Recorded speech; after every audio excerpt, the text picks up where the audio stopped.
We're so distracted. We're barely listening. We're scanning when we read. We're barely looking at it. Like we're constantly searching for shortcuts, right?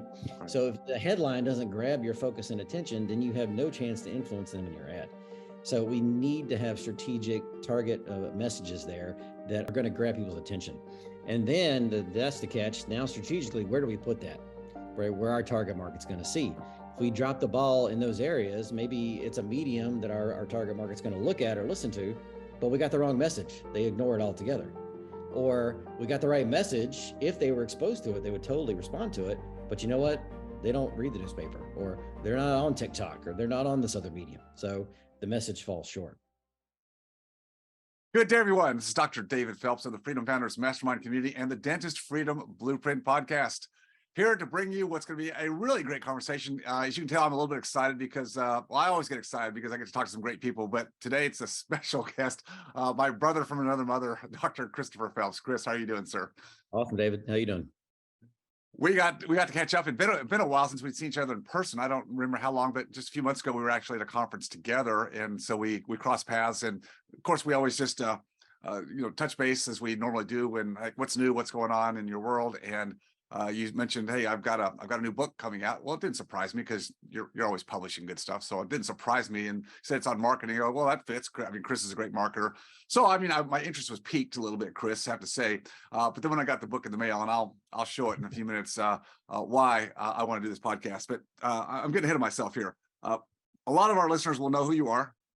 Well, the Phelps name, I mean, just goes without saying. You have to listen to a Phelps, so we'll say that right off the bat. But just a little bit of your background. Dr. Chris Phelps is an entrepreneur. He's a general dentist and an Amazon bestselling author of the book, Grow Your Dental Membership Plan, and the complete book on dental marketing, which is the book we'll talk about today.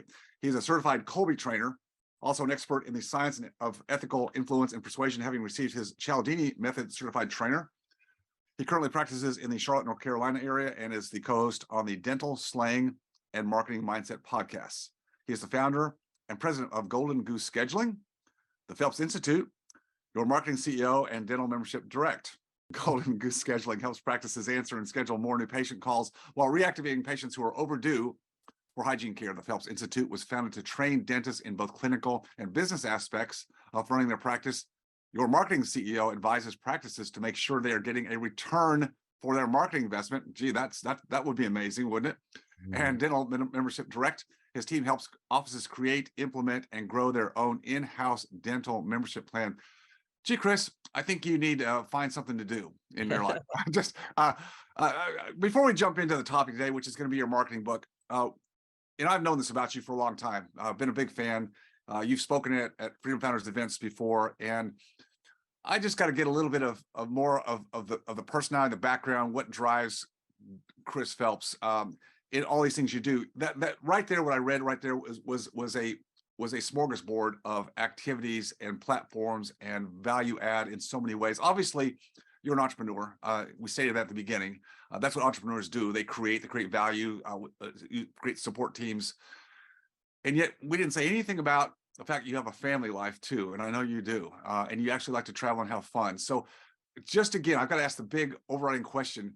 Chris, how do you get all this stuff done and still enjoy, your personal time, your family time, the other things that are important to you? Just can you give us some high level, this is how I do it? Yeah, that's a great question. And it's taken me years to figure it out. Number one, it wasn't something I discovered overnight. And learning from great mentors and whatnot, but ultimately it just comes down to part A is good scheduling. And I learned that I need to stop half-assing two things and whole-ass one thing. So dedicate my time. So whatever it is I'm focused on, there's no other distraction. So if I'm working on Golden Goose Scheduling and that business, that's the only thing I'm thinking about. That's the mindset I'm in. That's what I'm dealing with for that day.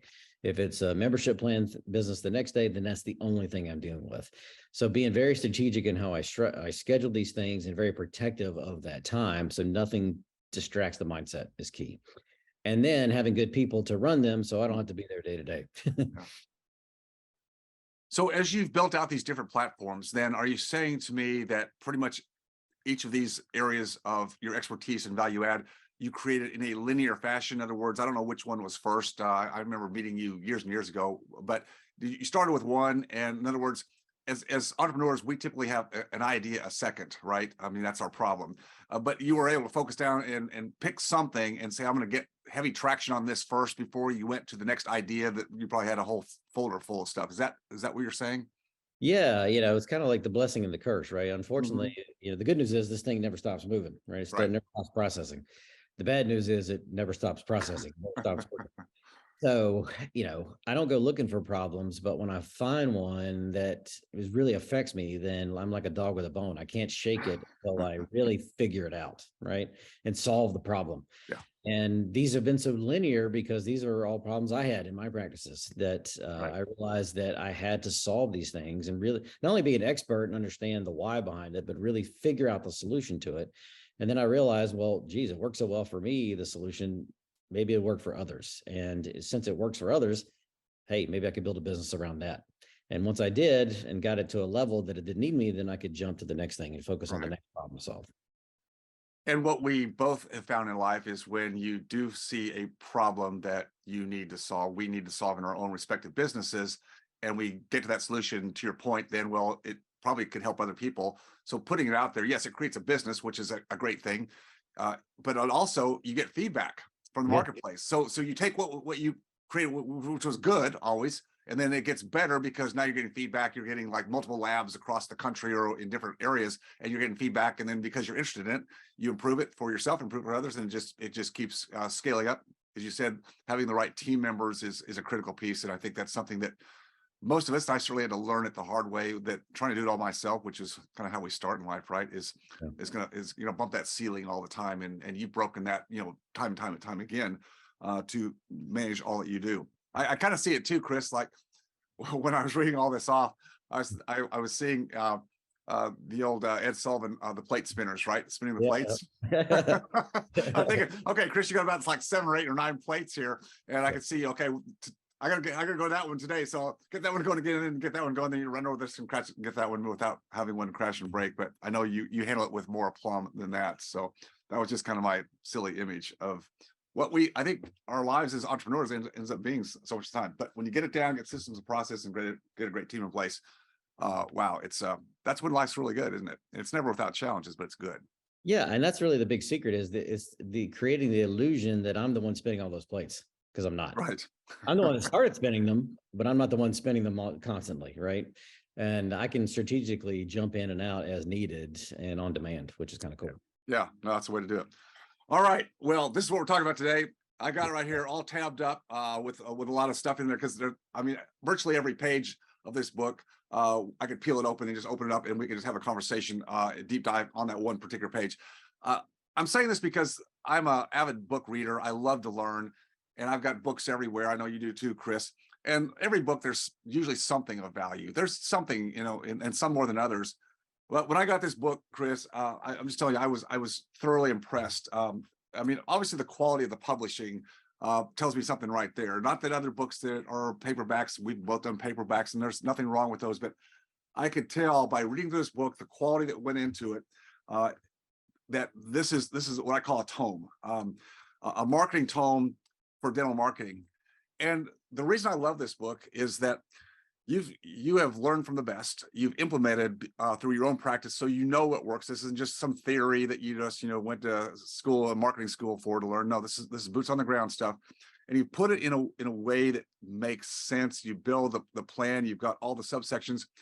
And before we dug into the contents, here's what I think, and you probably already make this known, but so many doctors, dentists, business owners, they want to do better with marketing. Need to market, but it's always a hodgepodge. Well, I grab this bright shiny object over here. Somebody says do this over here, and they try all kinds of things that are not coordinated. And back to your team, don't you believe that even in the smallest of practices, that somebody on that team needs to have some level of focus, even if it's a part-time focus, certain hours per week, on the marketing for the practice? Would you agree with me? Absolutely. Yeah. And unfortunately, in my practice, that team member was me, at least initially. Yeah, initially. Somebody had to do it. And that's really what my pain point was when I sold my 2 best offices and took over my 2 worst ones. And I'm spending $36,000 a month in marketing and getting 60 patients for my efforts. Mm, Finally, I couldn't ignore the problem anymore or procrastinate. I was like, crap, I got to figure this thing out. yeah. Yeah. Well, figure it out. Figure it out. You did. So my message to people that are listening today is, and I don't get anything for selling this book, but I'm just telling you, if I still had my dental practice, well, even if I didn't have a dental practice for any business, this would apply many times over. I would buy it, and then I would hire, or if I had someone on my team somewhere that had any kind of affinity for marketing, and I'd say, here's our Bible. Here's what, and I would work with that person, and even if they didn't have a lot of marketing experience, I'd say it's in the book right here. Let's build this out. Let's start taking it apart, because if you use this right here, Chris, you've got a great guide plan for people to start figuring out how to put and orchestrate the right marketing for them. And it's gonna be different for everybody wherever you're starting, whatever you have going on. But you just did a great job here. So again, I just commend you for great work. Thanks. And I really spent a lot of time trying to make sure that there was something for everyone in there, meaning regardless of what your marketing budget is, because some people don't have a marketing budget. Let's say you're starting out or whatnot. Well, then there's plenty of stuff in the grassroots marketing realm, things that don't cost a lot of money, but just take more of your time, which you have in the early days. Right. To the other end of the spectrum, what we're all used to, the external marketing stuff, digital, offline, stuff that just costs your money, but doesn't take your time, and every spectrum in between. Yeah, well, you've got in fact, it's one of those. Yeah, I actually marked it right here. Just has to be page 117. Putting it all together, 100 to 1 ROI, return on investment. Well, that's what we all want to have, a return on investment. What does that look like? How do I measure it? How do I know, right? Because most of the time we're just guessing, throwing stuff out there. No one's measuring it. And so we don't know what's working, what's not. And you go into the detail about that. You talk about never stop asking questions to understand your target market. Just talk about that a little bit. I think, again, that just grabbed me as being so relevant. Never stop asking questions to understand your target market. Let's talk about target market a little bit, and where a lot of businesses and dental practices, don't even go to that level. Yeah. Most of them stay too generic, right? I just want a butt in the chair. But the reality is, especially in today's day and age, in a post-COVID world, we want to be really selective and have the best quality person sitting in that chair, meaning that's going to pay not only our full fee, but the highest possible fee, depending on the size of the treatment that we're presenting. Right. So we want to be as selective as possible and categorize them. And so I always say, when my target market speaks, I listen, because they're giving me gold, and they're telling me not only what mindset they were in and why they said yes to the treatment, which will help me with others like them, but they usually give me great marketing ideas to find others like them as well. And that example, the 100 to 1, was when I was talking to a patient I'd done 2 implants on, active independent living retiree. That's my target market, right? Somebody I want more in my chair, who's going to buy my membership plan, who's going to do more treatment because of it and do implants. And I'd done 2 implants on him, and that's somebody I want more of. And I just happened to be asking him questions, just trying to see how he gets his information, and just kind of poking the bear a little bit, saying, hey, Bill, I know you're retired. You're probably just sitting around the house all day, aren't you? And the guy actually made a joke. He's like, well, Doc, actually, I get out of bed, I get the newspaper, I look at the obituary section. If I'm not in there, I keep on going. I was like, wow, I've been trying to get a joke out of this guy for like 5 years. I finally got one. That's pretty good. And I laughed, and then was telling my associate doctor that story later. And I was like, wait a minute, what did my target market just tell me they look at every day? Not just the newspaper, because I don't think people read the newspaper ads, but the obituary section. Yes. Oh, what if I, market message medium, what if I put my message in a place I know my market's looking? What could that do? Out of category marketing, right? Right. Yeah. What it can do, 100 to 1 return. Yeah, no one else is there. It's competing, right? You're there, and you're reaching an audience because that's where they go. That's so true. Grandparents, older people in my family, same thing. It's like typically that's where they go because all their friends are unfortunately at the end of life, and so they're looking to see who they lost. I mean, not a happy thing, but that's where they go. And so smart. So when you're curating this kind of feedback and information from your target market, as you just gave that example, obviously I know you do that because your mind is always thinking in all these different dimensions. How is it possible to get your team to also be trying to curate this information? And if so, how do you do that? Is there training? Is it top of mind? What are you doing with the team to also get them to pull that kind of data that's so helpful in marketing? Yeah, I think it really just comes from, like you said, it helps to have somebody dedicated to this who can either have time available to talk to the patient while they're there in the chair, because that's when you're going to get your best information, or have time to follow up with them and call them after the fact. But ultimately, it's going to take somebody who's just curious. and who is their nature is to ask questions. Mm, And to really just ask them a billion questions. What do you do? Where do you live? Where are you hanging out? What are you into? How do you get your information? What are you reading? What stations are you listening to? Whatever that is, right? Just keep asking questions and gathering information. And then ultimately, kind of what I do is once I ask enough people, look for the pattern. There's a connection there. There's a commonality amongst them all. The hard part is being the detective to figure it out, right? And yeah. put the time in to figure that out. So if you can dedicate somebody on the team to do that, man, the marketing opportunities for you are endless. Speaking of target market, you also talk about the message, the medium, and then that target market. So talk about the sequencing. So let's talk about what each of those are so people are clear. So we have our market, we have a certain message that we are putting out to that market. If understanding the market, then we have a message that we feel like is congruent with their thinking. But then we also have the medium. So Yeah. pick where you want to go with that and give us why the sequencing is important here. Yeah, it's kind of funny. In in my persuasion and influence trainings, I show people a video of how people show up for this experiment, and they're talking to a person at the front desk to sign in, and then they're going to go into a separate room where they think the experiment's going to happen. And after they fill out this form, the person behind the desk takes the form, drops down behind the counter, and a totally different person stands up and finishes the conversation. And when they get into the room, the lead experimenter asks them, "Hey, by the way, did you notice anything different when you checked in?" And of course, 75% of the time, people don't notice that the person they started talking to was completely different than the person that they ended talking to. Okay? Because it's this aspect of the brain. If whatever pulls our focus and attention, our brain sees and feels is important. Right. Whatever doesn't have our focus and attention is not even there. Right. So we miss huge changes like that. And so what I tell people is when it comes to message of all of them, your message in any marketing medium is probably, after understanding who your target market is, understanding the right kind of message to put in front of them is the next most important thing, because it's like the headline of the story. It's got to be something, because we're so distracted. We're barely listening. We're scanning when we read. We're barely looking at it. Like we're constantly searching for shortcuts, right? So if the headline doesn't grab your focus and attention, then you have no chance to influence them in your ad. So we need to have strategic target messages there that are going to grab people's attention. And then that's the catch. Now, strategically, where do we put that? Right, where our target market's going to see. If we drop the ball in those areas, maybe it's a medium that our target market's going to look at or listen to, but we got the wrong message. They ignore it altogether. Or we got the right message. If they were exposed to it, they would totally respond to it. But you know what? They don't read the newspaper, or they're not on TikTok, or they're not on this other medium. So the message falls short, right? So really having a good understanding of those three, or even though there's 7 pillars I talk about, those are probably 3 of the most important to really influence more of these people and make your marketing work. Yeah, that's really good. You started talking about early that there's external marketing, internal, and there's a lot of things you can do internally that don't have to cost an arm and a leg to get the ROI you're looking for. So that's your chapter 6, internal marketing. And there's gold in here. One of the things that I picked up on was, again, going back to some of the Cialdini principles that you have learned from and also teach today, reciprocity. And you just mentioned, like here, the $5 gift cards to places that people enjoy. Talk about that reciprocity principle and how you use that in your practice.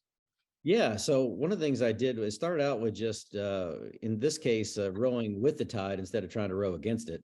Normally, when it comes to case acceptance and whatnot, we're competing with the things our patients are spending their money on besides their oral healthcare, right?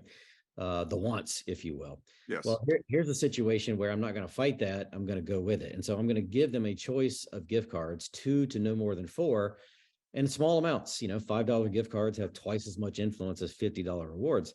But just thank them genuinely. Hey, you could have gone anywhere. You chose us. Here's a little something to say thanks. Pick a gift card from us. And it's going to be to places I know they value, like Target or Starbucks or Amazon. Or when gas was at an all-time high, I had a gas card, right? Because I want to give something that I know people are going to appreciate. If they appreciate it, they feel obligated to give back. So when they genuinely thank us, well, then I go into ask for what I want, a review, a referral, schedule treatment, whatever that is. And so it was a powerful way to get more referrals. And then I got the idea, well, I'm spending money on this thing and leveraging reciprocity, but maybe I could support my local community businesses or my own patients who were small business owners. right? And get them to donate the gift card. Yeah. So it doesn't cost me anything, but There I you can go. still leverage the reciprocity. So now it's a win for the patient because I've vetted these places, and these are places I want them to go to and support, because the worst thing you can give someone's a bad experience. So you Sure. have to be careful. On top of that, it's a win for these businesses because it is the best marketing they'll ever spend, because it only costs them when the person shows. I Right. mean, who wouldn't pay for that, right? And then, of course, it's a win for me because it doesn't cost me anything on the gift cards, but because people appreciate that I gave it to them, I can leverage the reciprocity moment. Yeah. No, it's a beautiful principle. I held up the book earlier to show the cover, but I also want again to see the quality of the book, the photographs, illustrations, all in color. Again, just really well done, Chris. It's so high quality and easy to read, and you give so many great examples. Again, I admire the depth and the detail that you went into this. Just being someone that also appreciates marketing to a high degree, and this is not just a flyover. I don't want people to understand. You said there's something here for everybody, and you could pick a chapter or a few pages, a week, and with your marketing person, just start building out your plan here. Chris gives you a great overview as how to do it and how to get the right ROI based on where you are, what your budget is. You've got a whole aspect here on your target market area analysis. So now we're talking about geo area, geographic area, right? So you're looking for a certain target, but geographic areas, and you've got the whole map here, and how you kind of put a circle around a certain area, discovering where your high value existing patient lives in relation to your specific office, right? What are some things there that are critical variables that people could look at to upgrade their marketing spend to get that ROI better in terms of geo targeting? Yeah, well, I love old adages about human behavior because they don't change, and they speak to kind of how we're built, right? So while many things in life changes, these things don't. So things like birds of a feather flock together, for instance. So geo-targeting and stuff like that, and knowing where your ideal patients live are key, because there are probably other people just like them around them. Sure. So if I wanted, again, my target market, more of them, who better than to target than those immediately around them? So it becomes critical from that aspect to identify more just like them. And again, really understanding your target market. So back in my early direct marketing days, I used to just use like single criteria, like monetary income. So, if they didn't have at least $100,000 in household income, then they weren't getting a flyer from me. Well, then I realized, just by talking to my mother and other people that were retired, that if that's the criteria I'm using, they're not going to show up on my list because they don't take out any more money than what Social Security pays them if they don't have to. So they Right. don't pay tax on. So their taxable income every year Mm, keeps them well under that threshold. And so yeah. therefore I'm missing my target market from my freaking list because of this, right? So then I decided, well, to capture them, that's why I decided to go to credit scores. So if you're over 55, that's the only thing I care about, is if you got a B+ credit score or better, you're going to see something from me, right? But again, without understanding who this was and that this criteria, it works for some people, but not for my market, man, I would have been missing a huge opportunity. Yeah. No, so true. So true. I want to point out also in the book, we both know that you could be awesome at marketing, or you could hire to have help with your marketing agency, right? Which is something you do. But if you don't have the infrastructure, the team, the responsiveness, the experience in place, then all the marketing in the world, falls flat. I know that you speak about this, and probably unfortunately have had clients that you can do all the marketing in the world, and that they just don't step up and have the rest of the recipe in place, and it's not going to work. And in the book, you go into great detail with the conversion, and of course the intake. Certainly, people can come from all kinds of places today online, coming through, and perhaps engaging off of a website is common today, and however people use the website, that's great. But also certainly the phone is still highly used. Fortunately today we're not texting everything, and you go through and you give a lot of very definitive, I'll just say they're scripts, but all the objections, all of the issues that typically come up. And this is such a hard thing. It's been a while since I've been in practice, but look, this is any business, this is anything, is that you've got to have your frontline people that know how to engage with the prospect or the existing patient, whatever it may be, engage with them the right way and be able to handle with confidence, the objections, questions they have, because that's what lets them take the next step, right? And so many times, if it's not handled well, the ball is fumbled, right? Then, oh, the marketing didn't work this month, Dr. Chris. I mean, something's wrong with your marketing. No, maybe we'd better take a deeper look. So, talk a little bit about the training of and the use of. Do you like to use scripts per se, or is it frameworks, or how would you position it when you're trying to train a team or have someone train your team with communications and customer experience? Yeah. So my ultimate goal is I try to teach the team that it's guidelines, really is Okay. what it is, right? And yeah, there's a sequence to it, but if you get out of sequence, if you start with the end, that's okay too, right? These are just things that ultimately it's almost like bowling, right? So we know we got the pin set up, we know we want to make an appointment. That's the goal. Mm-hmm. At the same time, I'm going to put up some bumpers on the alleyway so we stay in the lane. Okay. That's the guidelines. Now, how you roll that ball down there, do you use one hand versus two? Do you put spin on it, roll it flat? I don't care, right? That's up to you, right? So there's leeway for the team to modify it for them and their way of doing things. So I try to give more detailed actual scripting for those that really need that scripting. They need the verbiage, versus for others, it's really the guidelines are all there, right? Make sure you make a connection with this person. Promote the doctor's authority. Right. So if you found something in common, they like you, they're more likely to schedule. If you promote the authority of the doctor, well, that reassures them that this is the right office, right? This is the expert that I need to be talking to. Highlight what makes you unique and scarce that you do that nobody else does. Again, reinforcing the reason why they called you. Then it kind of gets some of these other barriers that tend to come up. They tend to disappear. They're not as important. Oh, what do you mean you don't take my insurance? That's not an issue anymore, Right. because it's about these other things instead. That point, the trust, the relationship, the rapport has been built, and that insurance thing, which in my experience is usually was just one of those tools, I guess I'd call it, that a patient might use just because they haven't been convinced that either this is the place for them or that they value the treatment, and so they pull out the insurance card because they figure they've used that before and that can always get them out the door. I mean, is that reasonable? I mean, that's kind of. Definitely. And, And like I said, after listening to more phone calls than I care to admit of my own team and other doctors and teams, I realize, it really is a two-part problem. It's half the time the mindset is putting up these barriers that the team really just doesn't understand the mindset that the patient's in and doesn't have the verbiage or the skill set and the strategies to help get them around that mindset in the moment. And then the other half of the time, sadly, it's the team's bias and prejudice putting up the barrier to scheduling the patient. Oh, I know who that is. I don't want them coming here. When the reality is, when you try to assume you know who that is, what's the old adage there? When you assume, you make an ass out of you. And yeah.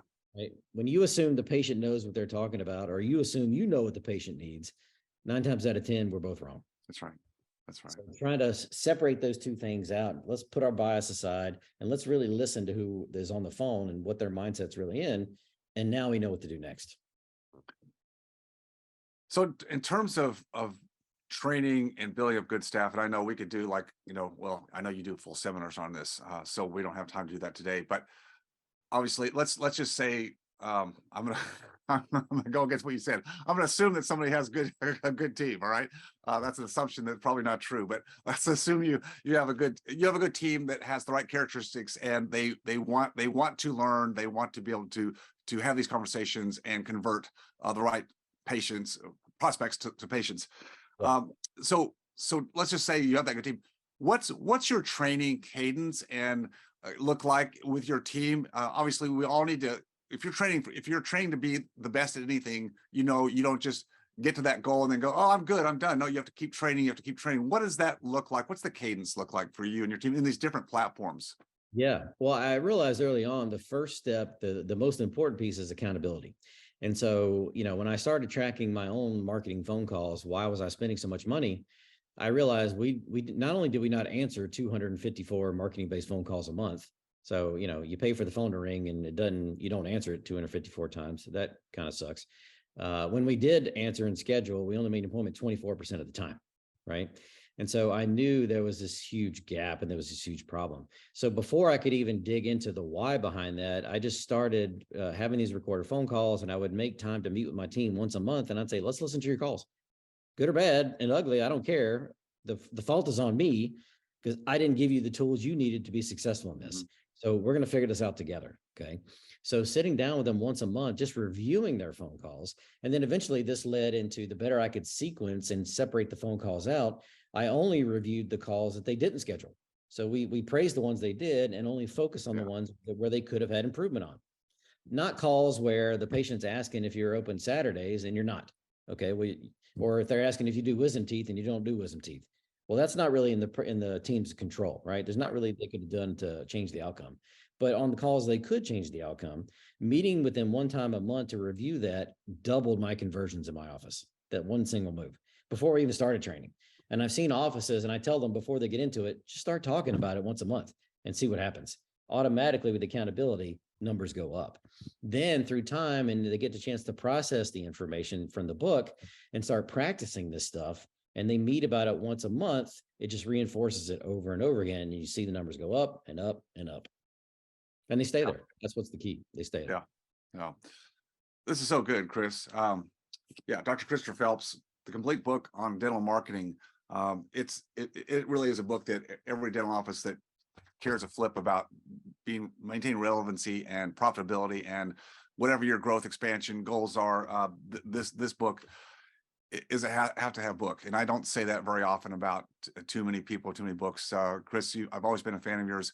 We will put the links in the show notes in terms of where people can connect with you on the different value adds and platforms and trainings that you have. We'll put all those there. But let's just, for people that are listening today, what would be like the best place just to go to make the first initial connection, or to get the book? What would you like? Where should people go? Well, the book's fairly easy. I mean, there's a couple ways you can find it, but Amazon, right? You can find it on Amazon. Luckily, I've been fortunate; it's been in pretty high demand, so they keep running out of their stock. But they do restock, so it just may take a little longer. But Amazon's an easy place to get it. You can always email me directly at chris@drphelpshelps.com. Phelps helps. That's what we do, right? So chris@drphelpshelps.com, and I can point you in any direction that you need help in. Great. Well, people should definitely follow you, if not get in direct contact with you and take some of your training. I mean, work with Chris. He knows what he's doing. He's been out there. He's got the proof of concept in place so many ways. Chris, it's always a pleasure. Great to see you, my friend. Thanks, David. And like we said, you can't go wrong with a Phelps. Can't go wrong with the Phelps, that's for sure. Keep up the good work. Okay. If you enjoyed watching or learning from this video, please leave a like and subscribe to my channel for more content. If you have a question about any of my content or this specific video, just please leave a comment down below. And as always, stay focused on your freedom. I'll see you next time.